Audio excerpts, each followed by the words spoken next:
viewers, welcome back to my YouTube channel Commerce Point MG. I hope you all are well. तो आज के video में मैं Assam TET UP का जो सिलेबस है एसएसटी का, उसमें से मैं इकोनॉमिक का जो पोर्शन है, इकोनॉमिक्स का जो पोर्शन है, उस पोर्शन को मैं डिस्कस करूंगा। ठीक है, तो एक एक करके मेरे आने वाले वीडियो में पूरा इकोनॉमिक्स का सिलेबस आपको मिल जाएगा। तो अगर आप यूपी टेट के लिए प्रिपेयर कर रहे हो और अगर आपका सब्जेक्ट इकोनॉमिक्स है तो आपके लिए ही ये वीडियो है। ठीक है, तो वीडियो को अंत तक देखिए और बेल आइकन को दबा दीजिए क्योंकि आने वाले वीडियो में पूरा इकोनॉमिक्स का सिलेबस में कवर करने वाला हूँ। ठीक है, तो चलो शुरू करते हैं। पहले सिलेबस देख लेते हैं। सिलेबस है basic concepts of economics. Economics का बेसिक कॉन्सेप्ट्स क्या क्या है। फर्स्ट पहले हम लोग देखेंगे production, utility, income, wealth, money, price. दूसरा है हम लोग का market, different types of market, wholesale market, retail market. तीसरा है मनी एंड बैंकिंग, ये इंपॉर्टेंट टॉपिक है। तीसरा है resources, human resources planning, budgeting, financial institute, national incomes. ठीक है, तो ये है हम लोगों का इकोनॉमिक्स का सिलेबस। तो शुरू करेंगे एक एक करके। तो आज मैं डिस्कस करूंगा बेसिक कॉन्सेप्ट्स ऑफ इकोनॉमी। ठीक है, तो चलो शुरू करते हैं आज का वीडियो। इस चैप्टर का पूरा पीडीएफ नोट्स वीडियो का डिस्क्रिप्शन बॉक्स में दिया रहेगा, तो आप उससे उस पीडीएफ नोट्स को आप लोग डाउनलोड करके प्रिपेयर कर सकते हैं और एमसीक्यू मैं आने वाले लेक्चर में लाऊंगा। ठीक है, तो फर्स्ट चैप्टर है the basic concepts of economics. Economics के बेसिक कॉन्सेप्ट्स क्या क्या है पहले देख लेते हैं। इकोनॉमिक्स क्या है। इकोनॉमिक्स एक सब्जेक्ट है, डायनामिक सब्जेक्ट है। इस सब्जेक्ट में जो इकोनॉमिक एक्टिविटी होता है, उन इकोनॉमिक एक्टिविटी को क्या करता है, स्टडी करता है। Study of economic activities of people. जो लोग इकोनॉमिक एक्टिविटी करते हैं, उन इकोनॉमिक एक्टिविटीज को स्टडी करता है। तो as we all know that कि हम लोग का जो ह्यूमंस का जो वांट्स है वो क्या है, अनलिमिटेड है। और रिसोर्स जो है, हम लोग का जो वांट्स को पूरा करने के लिए जो रिसोर्स चाहिए, वो रिसोर्स क्या है, लिमिटेड है। तो हम लोग का जो तो वांट्स है, उस वांट्स को हम लोग क्या करना पड़ेगा, उस वांट्स को हम लोग का जो अवेलेबल रिसोर्सेस है, उस स्कार्स रिसोर्सेस जो है, उससे हम लोग का वांट्स को पूरा करने, जो हम लोग का रिसोर्सेस अवेलेबल है, उनसे हम लोग का जो वांट्स है, उस वांट्स को पूरा करना पड़ेगा। ठीक है, the means are not only scarce but also they have alternative use। और क्या है, जो हम लोग का जो रिसोर्सेस है, एक ही रिसोर्सेस का डिफरेंट डिफरेंट अल्टरनेटिव यूजेस है। जैसे कि मान लो एग्जांपल के तौर से हम लोग देख सकते हैं लैंड। अगर हम लैंड की अगर बात करें, जमीन की अगर बात करें, एक जमीन का डिफरेंट डिफरेंट यूज किया जा सकता है। एक जमीन में घर भी बनाया जा सकता है, एक जमीन में खेत भी किया जाता है, एक जमीन के मदद से इंडस्ट्रीज भी एस्टेब्लिशमेंट किया जा सकता है। तो एक चीज का, कोई भी रिसोर्सेज का डिफरेंट डिफरेंट अल्टरनेटिव यूजेस रहेगा। ठीक है, तो उस रिसोर्सेज को हम लोग ऐसे जगह पर यूटिलाइज करना है कि जो बेस्ट से बेस्ट आउटपुट दे सके। तो but if a particular plot of land or particular amount of coal is used, one of the above noted purpose, it is used for any other purpose will be certainly prohibited। अगर हम एक जमीन को खेत के लिए इस्तेमाल करेंगे तो उस जमीन को हम लोग उस जमीन में हम लोग घर नहीं बना सकते। इसका मतलब क्या निकला कि अगर हम लोग कोई भी रिसोर्सेज को एक काम के लिए इस्तेमाल करते हैं तो उसको दूसरे काम में हम लोग इस्तेमाल नहीं कर सकते। ठीक है, तो ये क्या है, ये सब इकोनॉमिक प्रॉब्लम्स है। ये सब क्या है, ये हम लोग का देश का प्रॉब्लम्स है। तो इकोनॉमिक्स एक सब्जेक्ट है, उस सब्जेक्ट डील क्या करता है, जो हम लोग का जो इकोनॉमिक का जो प्रॉब्लम है, हम लोग का देश का जो इकोनॉमिक प्रॉब्लम है, ठीक है, उस इकोनॉमिक प्रॉब्लम को सॉल्व करने के लिए हम लोग क्या करेंगे, एक स्टडी करेंगे। उसको हम बोलते हैं economics. The economics it basically deals with the study of the problems। क्या करते हैं इकोनॉमिक्स, क्या करता है, उस देश का जो प्रॉब्लम्स है, उस प्रॉब्लम्स को, प्रॉब्लम क्या है, human wants are unlimited and the resources are unlimited. ये है प्रॉब्लम, ये है central problem of the economy, ये है इकोनॉमी का सेंट्रल प्रॉब्लम।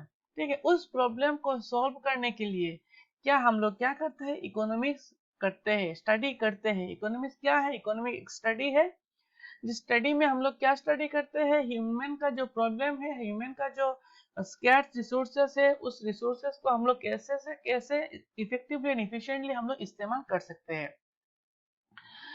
दूसरे बात क्या बताया जा रहा है, इकोनॉमिक्स इज ऑल्सो है सोशल साइंस, इकोनॉमिक्स को सोशल साइंस भी बताया जा रहा है, इकोनॉमिक्स को सोशल साइंस भी बताया जा रहा है। Being human social science it deals with the fulfilments of human unlimited wants. क्यों क्यों बताया जा रहा है इकोनॉमिक्स को सोशल साइंस? बिकॉज इकोनॉमिक्स किसमें डील करता है, ह्यूमन का जो ये वांट्स है, लोगों का जो वांट्स है, अनलिमिटेड जो वांट्स है, उस वांट्स को सेटिस्फाई करने का सेटिस्फाई करने के लिए इस्तेमाल किया जाता है इकोनॉमिक्स का। इसीलिए इकोनॉमिक्स को क्या बोला जा रहा है, economics is a social science.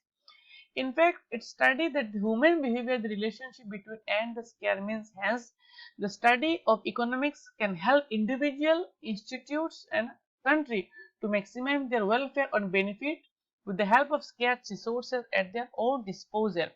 तो इकोनॉमिक्स किसको हेल्प करेगा, इंडिविजुअल को हेल्प करेगा, इंस्टीट्यूट को हेल्प करेगा, कंट्री को हेल्प करेगा। कैसे हेल्प करेगा कि जो स्कैर्स रिसोर्सेस है, उस स्कैर्स रिसोर्सेस को कैसे अच्छे से अच्छा इस्तेमाल किया जाए, इसमें हम लोगों को इकोनॉमिक्स मदद करेगा।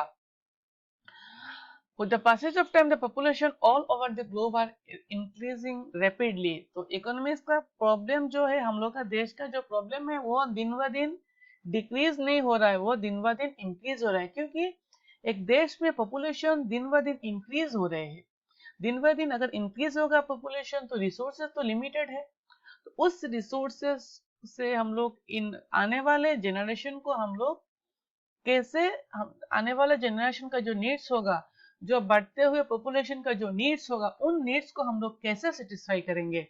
तो इकोनॉमिक्स का प्रॉब्लम दिन ब दिन जो लोगों का जो प्रॉब्लम है, सोसाइटी का प्रॉब्लम है, दिन ब दिन इंक्रीज हो रहा है। तो इसीलिए role of economics is also increasing day by day. तो इकोनॉमिक्स हम लोगों का मदद करेगा कि ह्यूमन वांट्स को हम लोग कैसे पूरा कर सकते हैं, इकोनॉमी का जो प्रॉब्लम है उस प्रॉब्लम को कैसे सॉल्व कर सकते हैं। ठीक है, due to rise in trend in population, population का इंक्रीज हो रहा है। ऐसा नहीं है कि हम लोग का कंट्री में पॉपुलेशन इंक्रीज हो रहा है, इंडिया में, पूरा वर्ल्ड में है पॉपुलेशन इंक्रीज हो रहा है। पॉपुलेशन इंक्रीज होने के कारण डिमांड क्या हो रहा है, इंक्रीज हो रहा है। कोई भी प्रोडक्ट का, कोई भी रिसोर्सेज का डिमांड इंक्रीज हो रहा है। डिमांड इंक्रीज होने का रिलेशन किससे है, प्राइस से है। बिकॉज अगर डिमांड इंक्रीज होगा तो प्राइस भी इंक्रीज होगा। तो अगर प्राइस इंक्रीज होगा तो ये क्या होगा, जो जिस पर्सन का इनकम कम है, पैसा कम है, वो अपना वांट्स कैसे सेटिस्फाई करेंगे। और क्या प्रॉब्लम है, अनएम्प्लॉयमेंट का प्रॉब्लम होगा। अनएम्प्लॉयमेंट, क्योंकि ज्यादा से ज्यादा पॉपुलेशन रहेंगे तो उनको काम मिलने में दिक्कत ही मिलेगा। और अगर काम नहीं मिलेंगे देन प्रॉपर्टी, उनको गरीब होना पड़ेगा। ठीक है, उनको खाने पीने का प्रॉब्लम होगा, उनको पैसा अर्न करने में प्रॉब्लम होगा। It means unequal distribution of income and wealth. जिसको एम्प्लॉयमेंट मिल जाएगा उसको तो रोजगार मिल जाएगा, पैसा मिल जाएगा, और जिसको पैसा नहीं मिलेगा प्रॉपर्टी में रह जाएगा। इट मींस सोसाइटी का जो इनकम है वो अनइक्वली डिस्ट्रीब्यूट हो जाएगा। अनइक्वली डिस्ट्रीब्यूशन का मतलब है सोसाइटी में ज्यादा से ज्यादा लोग इट मींस नॉट इक्वली रहेंगे। इट मींस लोगों के पास, कोई लोगों के पास, कैटेगरीज लोगों के पास पैसा रहेंगे, धनी गरीब, ऐसा डिफरेंट कैटेगरीज में लोग रहेंगे। Slow growth of the economy, ऐसा होने से देश का जो इकोनॉमी है उसका क्या होगा, स्लो रेट ऑफ ग्रोथ होगा। तो हम लोगों को क्या करना है, economic subject deal, the study of economics can help us to acquire knowledge about the critical problem. तो इकोनॉमिक सब्जेक्ट हम लोगों का क्या करेगा, ये जो मेजर प्रॉब्लम है इकोनॉमिक का, तो हम लोग का देश का इकोनॉमिक्स का जो मेजर प्रॉब्लम है, इकोनॉमिक्स सब्जेक्ट हम लोग का क्या करेगा, मदद करेगा कि उस प्रॉब्लम को कैसे से कैसे सॉल्व किया जाए, उसको कैसे से कैसे सॉल्यूशन निकाला जाए, उपाय निकाला जाए उस प्रॉब्लम को, सोसाइटी का प्रॉब्लम को सॉल्व करने के लिए। ठीक है, the basic aim of every individual, family and country to promote individual as a social welfare. सबको, सब इंडिविजुअल को, फैमिलीज को सोसाइटी के मदद में इस्तेमाल करना चाहिए for maximizing the social welfare of the country. It is essential to determining the pattern और the process of economic development for better outcomes. तो ऐसा करेंगे तो इकोनॉमिक डेवलपमेंट अच्छे से अच्छे होंगे। ठीक है, similarly for the raising standard of living of people, efficient allocation of resources is most essential, but without the proper knowledge of economics it is not easy to achieve this goal. तो economics का knowledge सबके पास होना चाहिए। ऐसा नहीं है कि मैं सिर्फ आर्ट्स पढ़ रहा हूँ, कॉमर्स पढ़ रहा हूँ, आपको हम लोगों को इकोनॉमिक्स का नॉलेज होना चाहिए, ऐसा नहीं होना चाहिए। सबको इकोनॉमिक्स का नॉलेज होना चाहिए। इसीलिए क्लास 6 से इकोनॉमिक्स को सब्जेक्ट अवेलेबल किया जा रहा है हम लोग का एजुकेशन करिकुलम में, ठीक है। तो इकोनॉमिक्स का नॉलेज सबके पास होना चाहिए, क्योंकि अगर हम लोग इसको इकोनॉमिक्स का हम लोग का नॉलेज हम लोग का पास नहीं होगा, तो जो सोसाइटी का प्रॉब्लम है, देश का जो प्रॉब्लम है, आर्थिक जो असुविधा है, उसको कैसे हम लोग सोल्व करेंगे, ठीक है। तो ये है, in every countries, in every there are various categories, in every country there are various categories like individuals, like businessmen होंगे, social work होंगे, politician होंगे, सबको एवरी पर्सन को हम लोग को क्या देना है, इकोनॉमिक्स का नॉलेज हम लोगों का रहना है। बट इफ अगर पॉलिटिशियन के पास इकोनॉमिक्स का नॉलेज नहीं रहेगा, तो ये देश का इकोनॉमिक्स को कैसे आगे बढ़ाएंगे। तो एक्स पॉलिटिशियन को भी देश का इकोनॉमिक्स का नॉलेज होना चाहिए, इकोनॉमी का नॉलेज होना चाहिए। अगर आपका देश का इकोनॉमिक्स का नॉलेज, इकोनॉमी का नॉलेज आपके पास है, देन आप क्या कर सकते हो, आपके देश का जो इकोनॉमी का प्रॉब्लम है, उस प्रॉब्लम को आप सॉल्व कर सकते हो, ठीक है। तो देख लेते हैं बेसिक कॉन्सेप्ट्स, इकोनॉमिक्स का क्या क्या बेसिक कॉन्सेप्ट है, उसको हम लोग देख लेते हैं एक एक करके। पहला इकोनॉमिक का कॉन्सेप्ट है production. Production in ordinary sense, production means creation of material. Generally हम लोग क्या जानते हैं, प्रोडक्शन का मतलब है कोई भी मटेरियल को फिनिश प्रोडक्ट में कन्वर्ट करने का नाम है प्रोडक्शन करना है। और अगर सेमी फिनिश्ड मटेरियल है, उसको अगर हम लोग फिनिश प्रोडक्ट में कन्वर्ट करते हैं, उसको हम बोलते हैं generally production. But in reality economics क्या बोल रहा है, ऐसा नहीं है कि कोई भी रॉ मटेरियल को हम लोग फिनिश प्रोडक्ट में कन्वर्ट करें तो उसको हम बोलते हैं प्रोडक्शन, ऐसा नहीं है। But in reality people are not creating any commodities. Generally तो हम लोग कोई भी कमोडिटी को हम लोग क्रिएट नहीं कर सकते, जैसे कि एक ट्री हो गया, धान हो गया, धान को हम लोग क्रिएट नहीं करते, ये नेचुरली होता है, ठीक है। तो उसके लिए the economy is a production use to man creation of utilities.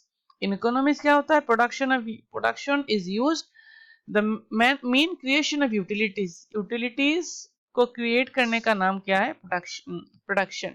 When a people raise the utility of free gift of nature by changing their form and changing their place, then the increase of utility is called the production of economics। अगर nature के मदद से और कोई भी raw material को हम लोग फिनिश में कन्वर्ट करते हैं, और नेचर के मदद से हम लोग, नेचर के गिफ्ट से हम लोग कोई भी गुड्स को हम लोग अगर प्रोड्यूस करते हैं with the help of nature, जैसे कि मान लो प्राइमरी इंडस्ट्री हो गया। प्राइमरी इंडस्ट्री में क्या होता था, primary industry with the help of nature कोई भी गुड्स को प्रोड्यूस किया जाता है, जैसे कि मान लो चावल हो गया, ट्रीज हो गया, घास हो गया, ठीक है। तो उसको हम बोलते हैं प्रोडक्शन इन इकोनॉमिक सेंस, उसको हम बोलते हैं क्या, production. For example, the coal is free gift of nature, but when a particular amount of coal is taken out from the coal mine, the other places of using human labor and capital, the utility of coal is certainly raised, and increasing the utility is known as production in economy। अगर अगर कोल का factory, अगर मान लो oil का factory है, अगर oil का factory से अगर हम लोग कोई भी ऑयल नीचे से प्रोडक्शन करके ऊपर लाके उससे हम लोगों का डिमांड अगर पूरा कर सकते हैं, उसको हम बोलेंगे प्रोडक्शन। ऐसा नहीं है कि कोई भी चीज हो और उससे ह्यूमन का वांट्स सेटिस्फाई नहीं किया जा रहा है, उसको हम लोग प्रोडक्शन नहीं बोलेंगे, ठीक है।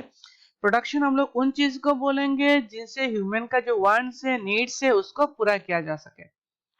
नेक्स्ट है यूटिलिटी। यूटिलिटी का मतलब है in ordinary sense, utility means usefulness। In economics, the term utility is used to mean the quality or the power of goods to satisfy the human wants।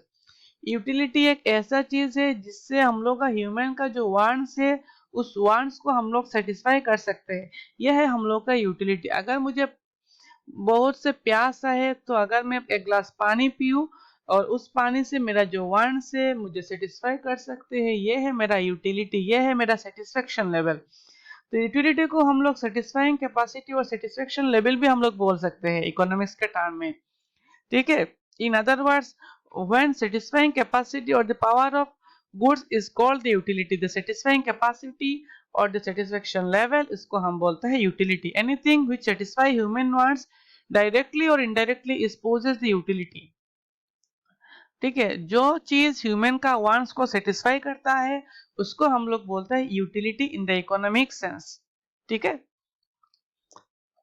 तो when a man is ready to spend a particular amount of money to get a good at a point of time, then the very amount of money is known as the utility। अगर एक लोग अपने सब्जी बाजार में गया और बाजार में जाके 1 किलो भिंडी अगर खरीद रहे हैं 10 रुपए से, ठीक है, तो ये जो भिंडी का जो इकोनॉमिक, जो आप भिंडी खरीद रहे हो, suppose a spend 5 rupees to get a banana, the huge utility और बनाना इज मेजर एज ₹5। तो अगर आप लोग भिंडी खरीद में जा रहे हो, बाजार में गए 40 रुपए में, अगर आपने उस भिंडी को 40 रुपए में खरीद लिया, तो इकोनॉमिक टर्म में भिंडी का जो यूटिलिटी का कीमत कितना होगा, मेजर हम लोग कैसे करेंगे, 40 रुपया। ठीक है, नेक्स्ट है गुड्स। गुड्स क्या है? इन ऑर्डिनरी सेंस जनरली हम लोग गुड्स किसको बोलते हैं? Goods is anything that satisfied the human wants, उसको हम बोलते हैं goods. But in economy the term goods is anything which satisfied the human wants. कोई भी चीज अगर वो चीज ह्यूमन के वांट्स को सेटिस्फाई कर रहा है, anything that satisfy the human wants, उसको हम बोलते हैं क्या? गुड्स। ठीक है, it is to be noted that the free gift of nature sunshines are not included in the study of economics because people are not in the position to pay any price for them। तो goods के लिए एक condition है, तो अगर उस goods के लिए अगर हम लोग कोई प्राइस नहीं पे कर रहे हैं तो उसको हम लोग गुड्स नहीं मानेंगे। तो मान लो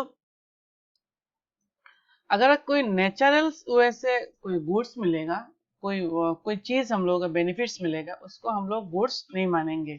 जैसे हो गया है कि सनलाइट हम लोगों को मिल रहा है, तो सनलाइट मिलने से हम लोगों को प्रोडक्शन में तो हेल्प कर रहा है डायरेक्टली और इनडायरेक्टली। कोई भी गुड्स को प्रोड्यूस करने के लिए, कोई भी चीज को प्रोड्यूस करने के लिए हम लोग को बारिश मिल रहा है, तो इन चीज को हम लोग गुड्स नहीं, गुड्स के कैटेगरीज में इकोनॉमिक सेंस में हम लोग नहीं मानेंगे, क्योंकि वो जो गुड्स है वो हम लोग को फ्री में मिल रहा है। ठीक है, तो इकोनॉमिक सेंस में जो गुड्स हम लोग को फ्री में मिल रहा है, जो कोई भी चीज हम लोग को अगर फ्री में मिल रहा है, उनको हम लोग गुड्स नहीं मानेंगे। गुड्स हम उनको मानेंगे जिनके लिए हम लोग को कोई पैसा देना पड़ रहा है। ठीक है, contrary in this, the goods can be goods which are scarce and we have to pay price for them are known as economics goods। उन गुड्स को हम लोग इकोनॉमिक्स गुड्स मानेंगे जिनके लिए हम लोग कोई पैसे दे लेते हैं। इकोनॉमिक्स जिन्हों the study only economics goods. Economics में हम लोग कौन से गुड्स की स्टडी करते हैं? जो ओनली इकोनॉमिक गुड्स है। नेचुरल गुड्स को हम लोग इकोनॉमिक गुड्स से नहीं मिलाएंगे। ठीक है, नेक्स्ट हम लोग का टर्म है इनकम। ये इंपॉर्टेंट टर्म है। इनकम क्या है इकोनॉमिक सेंस में? कॉमर्शियल सेंस में इनकम का टर्म अलग है, जनरल टर्म में अलग है, इकोनॉमिक सेंस में इनकम का टर्म अलग है। The term income is used to mean the value of income which has related to a particular point of time. The value of income earned by individual or group of individual or of a day, income of a week or a month. To earn income, people compelled to use labor or to spend money or to invest capital. क्या होता है? The term income in economics is used to mean that value of income which has related to a particular point of time। कोई भी particular point में अगर हम लोग कुछ अर्न करते हैं, anything which we are earning of a particular point of time, we can call as an income। The value of an income earned by individual or a group of individual, अगर at a point of time, during a particular point of time, उनको हम बोलते हैं income ही बोलते हैं। For example, income for a day, income for a week, for a month, the term income, the people compelled to use the labor or to spend of money or to invest capital, उनको हम बोलते हैं income। When the income of a man or institute is expressed in term of money, then it is known as money income। अगर उस income को हम लोग monetary term में, इट्स मनी टर्म में हम लोग एक्सप्रेस करेंगे, उसको हम बोलते हैं money income. On the other hand, the value of goods and services that can acquires through the money income are real income. अगर उस इनकम को हम लोग क्योंकि हम लोग ने पहले ही बोला था इनकम को हम लोग क्या बोलेंगे, इनकम को हम लोग कैसे एक्सप्रेस करते हैं, इनकम को हम बोलते हैं पॉइंट ऑफ टाइम के अनुसार हम लोग टाइम को हम लोग इनकम बोल रहे हैं, ठीक है। अगर मान लो मैंने एक सर्वेंट को घर में अपॉइंट किया और उनसे मैंने कोई काम करवाया, ठीक है, तो मैंने क्या किया, on the other hand the value of income can be acquired through money are only, सब उस पर्सन से मैंने जो काम किया है उसको हम बोलेंगे रियल इनकम। तो रियल इनकम अर्न करने के लिए हमको क्या करना पड़ेगा, मनी इनकम स्पेंड करना पड़ेगा, ठीक है। तो यह है हम लोग का इनकम। नेक्स्ट इकोनॉमिक सेंस में वेल्थ क्या है देख लेते। In economic term the wealth is used to mean those scarce goods and services which can satisfy the human wants. Those scarce goods, economic में वेल्थ उसको बोलते हैं जो स्केर्स गुड्स है और सर्विसेज है जिनसे ह्यूमन का वांट्स को सेटिस्फाई किया जाता है, उनको हम लोग बोलते हैं wealth, which includes those scarce goods and services which have exchange value, और उनका कोई भी वैल्यू होना चाहिए, उसमें उनका क्या होना चाहिए, एक्सचेंज वैल्यू होना चाहिए। इस पॉइंट को ध्यान में रखना है। The wealth which have the exchange value, exchange value का मतलब है अगर उस वेल्थ को हम लोग सेल कर रहे हैं, एक्सचेंज कर रहे हैं, तो उसका कोई मॉनेटरी वैल्यू होना चाहिए, ठीक है। नेक्स्ट द वेल्थ में be in the form of material things, wealth को हम लोग मटेरियल थिंग्स भी हो सकते हैं। मटेरियल का थिंग्स का मतलब है जिनको हम लोग टेंजेबल बोल सकते हैं, इतने जिसको हम लोग टच कर सकते हैं, जैसे कि मशीन हो गया, बिल्डिंग हो गया, लैंड वगैरह वगैरह, ये है wealth and material things. And also the non material का मतलब है सर्विस वगैरह वगैरह, सब service of nurse, service of teacher, lawyer और एक्सेट्रा, ठीक है, उनको हम बोलते हैं वेल्थ। तो वेल्थ क्या है, जो स्केर्स गुड्स है और जो स्केर्स सर्विस है जिनको हम लोग तलाश करते हैं, जिनको हम ढूंढते हैं लोगों के वांट्स को कंप्लीट करने के लिए, सेटिस्फाई करने के लिए, उनको हम बोलते हैं वेल्थ। मुझे एक घर चाहिए रहने के लिए, मुझे एक कार चाहिए, तो ये है मेरा इकोनॉमी का वेल्थ, ठीक है। In particular things can be regarded as the wealth in the economics, कोई पर्टिकुलर थिंग्स है जिसको हम इकोनॉमिक्स में वेल्थ बोलते हैं। It should pose some basic feature, उनको हम लोग वेल्थ कहेंगे जिनमें सम बेसिक फीचर्स होना चाहिए। क्या क्या फीचर्स होना चाहिए, पहले यूटिलिटी, उस वेल्थ के मदद से हम लोग का जो सेटिस्फेक्शन है उस ह्यूमन वांट्स को सेटिस्फाइड किया जा सके, उनको हम बोलेंगे वेल्थ। अगर यूटिलिटी है उस वेल्थ में, देन हम उसको, अगर कोई चीज में यूटिलिटी है तो यूटिलिटी का मतलब है कोई भी चीज से ह्यूमन का वांट्स को सेटिस्फाइड किया जा सके, उसको हम बोलते हैं यूटिलिटी। तो वेल्थ, अगर कोई भी चीज में अगर यूटिलिटी हो देन उसको हम लोग वेल्थ बोल सकते हैं। स्कैरसिटी, उस चीज का स्कैरसिटी होना चाहिए। स्कैरसिटी का मतलब है डिमांड ज्यादा हो और जो थिंग्स है, जो सप्लाई है वो कम हो, ठीक है। नेक्स्ट ट्रांसफरेबिलिटी, ट्रांसफरेबिलिटी का मतलब है उस चीज को एक पर्सन से दूसरे पर्सन को एक्सचेंज किया जाए, एक्सचेंज करने का कैपेसिटी हो सके, ठीक है। अगर अगर कोई प्रॉपर्टी हो, सपोज कोई बिल्डिंग हो, मशीन हो, उसको हम लोग ट्रांसफर कर सकते हैं। ट्रांसफर का मतलब है ओनरशिप ट्रांसफर का बात हो रही है। चेंजिंग ऑफ ओनरशिप, लैंड तो हम लोग फिजिकल प्लेस को हम लोग बदल नहीं सकते, लेकिन ओनरशिप को हम लोग चेंज कर सकते हैं from one person to another person. Externality, externality का मतलब क्या है, एक्सटर्नलिटी का मतलब है उस वेल्थ जो होगा वो ह्यूमन का जो एक्सटर्नली होगा। इंटरनल का मतलब है सपोज मेरा, मान लो मेरा हाथ है, मेरा हाथ मेरा दो ह्यूमन बॉडी का तो एक्सटर्नल पार्ट है, लेकिन ये मेरा इंटरनल बॉडी का, ये मेरा बॉडी का, ये मेरा जो बॉडी है ये मेरा इंटरनल है, ठीक है। उसको मैं, मुझसे मेरा हाथ को और मुझसे मेरा हाथ को अलग आप लोग नहीं कर सकते, क्योंकि it's with in my body, ये मेरा बॉडी का स्ट्रक्चर है, ये मेरा बॉडी का पार्ट है। तो वो वेल्थ वही चीज होना चाहिए जो एक्सटर्नल हो। एक्सटर्नल मीन्स जिनसे कोई भी पर्सन से वो चीज को अलग कर सके, ठीक है। मेरा आई इकोनॉमिक सेंस में वेल्थ नहीं है, क्योंकि मेरा आई को मैं हटा नहीं सकता हूँ, ठीक है। तो कई बार ऐसा होता है कि मरने के बाद अगर आई को हटा सके और उसे दूसरे पर्सन को लगा सके, तो ऐसा भी हो सकता है। इसको एक्सटर्नल भी for some moment we can say value. Next क्या है वैल्यू तो इस वेल्थ होने के लिए ये 4 पॉइंट होना इंपॉर्टेंट है, कोई भी पॉइंट हो तो चलेगा। Next value, the term value is the most important concept of economics. The value है पर economics है, but actually ambiguous term है, इसमें इसको हम लोग डिफिकल्टली एक्सप्रेस कर सकते हैं, डिफिकल्ट है हमको क्या, क्योंकि it is used to sense, they are two sense में हम लोग बोलते हैं, लेकिन the value in use, the value in exchange, the value in use, the value in exchange. Value in use का मतलब actually satisfied, utility varies from man to man.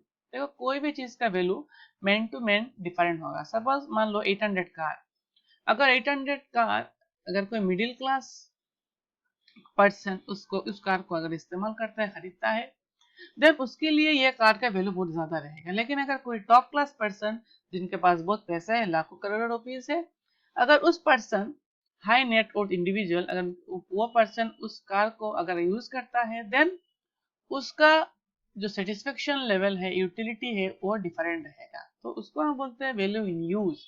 तो एक पर्सन का कोई भी चीज यूज करने के बाद उसका सेटिस्फेक्शन लेवल, यूटिलिटी डिफर करेगा। तो वैल्यू यही है। Next, on the other hand, value in exchange. Value in exchange में अगर कोई भी चीज का हम लोग एक्सचेंज कर रहे हैं इन टर्म्स ऑफ मनी में, the value one is in terms of another thing at a particular point of time. अगर मान लो मैंने कुरकुरी का एक पैकेट मैंने खरीदने के लिए मार्केट में गया, उस कुरकुरी का जो वैल्यू है, सपोज मान लो 10 ग्राम का जो वैल्यू है, 10 ग्राम का जो उसका पैकेट है, उसका दाम है, कितना है दाम है उसका 5 रुपीज, ठीक है। तो उसको हम लोग बोल सकते हैं the value of the Kurkure is 5 rupees, ठीक है। The economic term the value is use to mean the value in exchange and not the value in use. तो इकोनॉमिक टर्म में वैल्यू इन यूज को हम लोग नहीं मानेंगे, वैल्यू इन एक्सचेंज में हम लोग मानेंगे, ठीक है। Value in exchange. What is price? The price is the value of exchange. Value of exchange उसको हम बोलते हैं जनरली प्राइस। अभी आ रहा है देखिए, व्हाट इज प्राइस? क्या प्राइस क्या है? Price is another concept which is easily measures the value of various goods and services. Price क्या है? प्राइस वही चीज है, वो चीज जिस गुड्स का वैल्यू को मेजर करता है, उसको हम बोलते हैं प्राइस। अगर कोई भी सपोज आपने मान लो कोई मोबाइल खरीदने के लिए गया, अगर उसका मोबाइल का वैल्यू, जो यूटिलिटी, जो सेटिस्फेक्शन, हाँ सेटिस्फेक्शन तो अलग अलग रहेगा, लेकिन उसका जो प्राइस का जो वैल्यू होगा, ठीक है, जो वैल्यू होगा उस गुड्स का, उनको हम लोग मॉनेटरी टर्म में अगर मेजर करते हैं, उसको हम बोलते हैं price. When the value of a commodity और things express in terms of money, अगर कोई भी चीज का मनी, कोई भी चीज का वैल्यू को अगर हम लोग एक्सप्रेस करेंगे मॉनेटरी टर्म में, उसको हम बोलेंगे price, then it is called price. अगर कोई भी चीज का, इट मीन्स मॉनेटरी चीज का, ठीक है, कोई भी वैल्यूज का अगर हम लोग, कोई भी चीज का अगर हम लोग उसको मॉनेटरी वैल्यू निकलते हैं, हम लोग उसको बोलते हैं प्राइस, ठीक है। If the price is a commodity is nothing, the price of a commodity, but the amount of money for which the goods or commodity is exchanged for other thing, the price of exchange goods, exchange value of goods expressed in terms of money, ठीक है, ये था। तो next है हम लोगों का capital. What is capital? The term capital is used in the economics to mean a separate sense। देखिए एक बिजनेस का जो कैपिटल है वो है ओनर कंट्रीब्यूशन, लेकिन इकोनॉमिक सेंस में कैपिटल का मीनिंग पूरा अलग निकलता है। The term capital means the wealth. The wealth means those wealth which are man-made and used for further increase in the production। उन चीज को हम लोग इकोनॉमिक सेंस में वेल्थ बोलते हैं जिसका which are man-made, जिसको लोगों ने बनाया है, जिसको लोगों ने बनाया है, नेचुरली नहीं है, उसको हम बोलेंगे कैपिटल। जैसे मान लो फैक्ट्री हो गया, रेलवे हो गए, मशीनरीज हो गए, बिल्डिंग्स हो गए, कंस्ट्रक्शन कंपनी, सब कोई भी चीज, अगर कोई भी चीज अगर उसको लोग बनाते हैं which is man made are called as a capital in the economic sense। लेकिन कमर्शियल सेंस में इकोनॉमिक्स में मीनिंग अलग है। कमर्शियल सेंस में इकोनॉमिक्स कैपिटल को हम लोग वो बोलते हैं जो ओनर्स का जो कंट्रीब्यूशन रहता है एक बिजनेस में, उसको हम बोलते हैं कैपिटल, ओनर्स कंट्रीब्यूशन, ठीक है। लेकिन इकोनॉमिक सेंस में जो मैनमेड चीज है, मैनमेड वेल्थ है, उसको हम ही बोलेंगे क्या? Capital. Consumption, consumption in the economic means the destruction of utility। consumption destruction of utility of a things when sum is used to satisfy the of human. Of course, the utility of a durable goods like fan, table, chair may be partially distracted when one have they used it one or two times, but utility have of some things like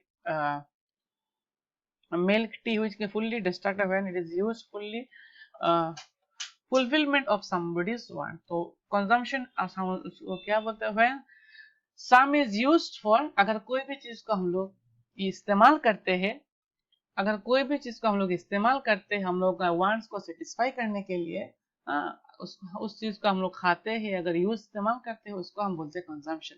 तो durability का मतलब क्या है, उस चीज को हम लोग इस्तेमाल कर सकते हैं लंबे समय के लिए, जैसे कि फैन हो गया, चेयर हो गया, टेबल हो गया, बुक्स हो गए, उनको हम बोलते हैं ड्यूरेबल गुड्स। देन ऐसा भी गुड्स है जिसको हम इस्तेमाल करने के बाद भी वो खत्म हो जाए, डिस्ट्रक्ट हो जाता है when we have used it one और टू टाइम। जैसे कि मान लो दूध वाला दूध दे के चला गया और उस दूध को हम लोग पी गए, तो उस दूध खत्म हो जाएगा, और दूसरे बार खाने के लिए वो नहीं रहेगा। ठीक है, तो ये लाइक वन और टू टाइम्स। ठीक है, तो ये है पार्शियली डिस्ट्रक्टेड और ड्यूरेबल। ठीक है, तो ये था कंजम्पशन। तो ये था हम लोगों का पहला यूनिट बेसिक कॉन्सेप्ट्स ऑफ, पहला chapter basic concepts of economics. तो इस टॉपिक का नेक्स्ट वीडियो में मैं एमसीक्यू सीरीज लेके आऊंगा from different collections of books. तो वीडियो को अंत तक देखिए, शेयर कीजिए, सब्सक्राइब कीजिए मेरे चैनल और बेल आइकन को दबाना ना भूलिए, क्योंकि मैं पूरा इकोनॉमिक्स का सिलेबस आपके सामने लेके आने वाला हूँ। ठीक है, विद इन 20 डेज में सब चैप्टर आपके सामने लेके आऊंगा, विद इन 20 डेज। तो आप अच्छे से अच्छी तरह, और मैं अगर पॉसिबल हो 15 डेज के अंदर भी उसको मैं पूरा कवर करके दे दूंगा। ठीक है।